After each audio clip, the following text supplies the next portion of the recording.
Partie 133, citation 626. Évitez la haine et la jalousie mutuelle. Le prophète alayhi salatu wassalam a interdit ce comportement et a dit: ne vous haïssez pas, ne vous enviez pas et ne vous tournez pas le dos. Soyez plutôt en tant que serviteurs des frères. Il nous a indiqué de la sorte que la haine et la jalousie mutuelle réduisent le degré de la fraternité, que l'authenticité de la fraternité et la générosité de la compagnie ne le sont que quand elles sont exemptes de ces propriétés blâmables. L'excellence de la fréquentation n'est valable qu'avec l'authenticité de la fraternité. Abu Abd-Rahman al-Sulami, dans Adab al-Suhba wa Husn al-Ishra, les convenances du compagnonnage et de la bonne compagnie. 627.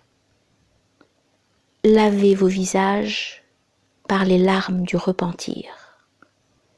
Hassan al-Basri. 628. Le prophète al-Mustafa alayhi salatu wassalam s'est senti souffrant. Ses yeux se sont obscurcis, son corps est devenu blanc.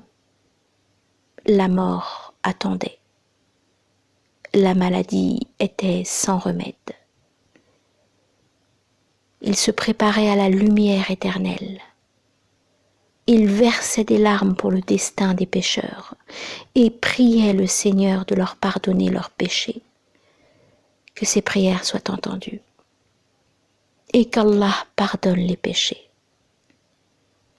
Le Seigneur éternel a ordonné à Israël: va voir mon ami, va voir le dernier prophète, s'il te le permet, emporte doucement son âme de son corps sanctifié.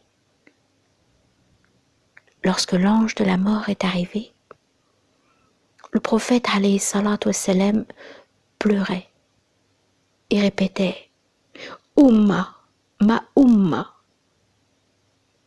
que la umma pécheresse rende hommage au prophète miséricordieux alayhi salatu wassalam.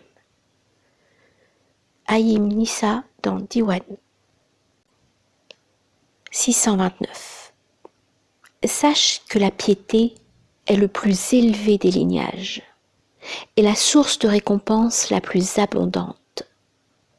Et Allah a dit: le plus noble d'entre vous auprès d'Allah est le plus pieux. Surat al-Hujurat, verset 13. Quant au prophète alayhi salatu wassalam, il a dit: tout pieux et dévot fait partie de ma famille.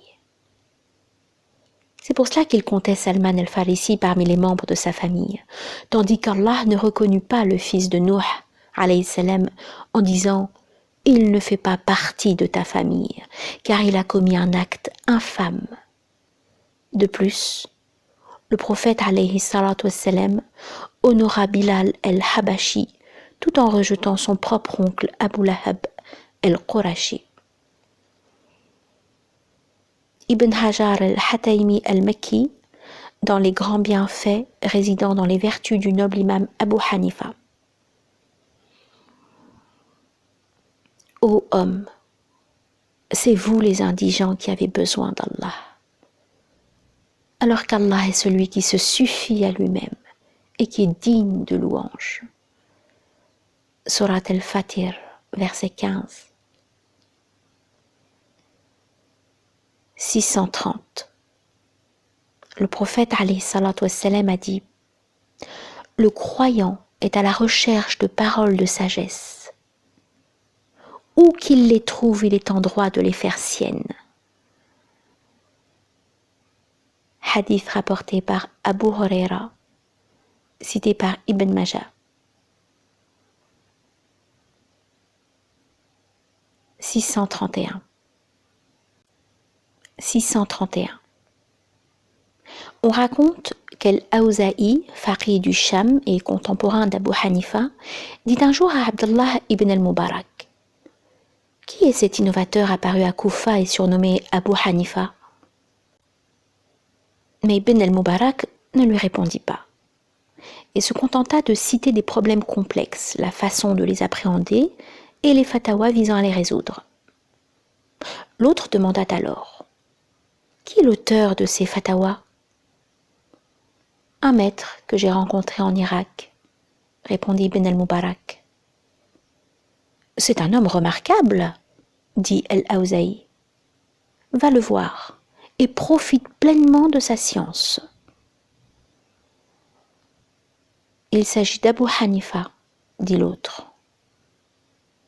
Puis al-Awzaï rencontra Abu Hanifa à la Mecque. Et ce dernier discuta les problèmes qui avaient été rapportés par Ibn al-Mubarak en les éclaircissant. Lorsqu'ils se quittèrent, al-Awzaï dit à ce dernier: j'envie cet homme pour l'étendue de sa science et la profondeur de sa raison. Je demande pardon à Allah de m'être ainsi mépris. Fréquente-le. Il est le contraire de ce que je m'étais laissé dire le concernant. Ibn Hajar al-Haythami al-Makki, dans Les grands bienfaits résidant dans les vertus du noble imam Abu Hanifa.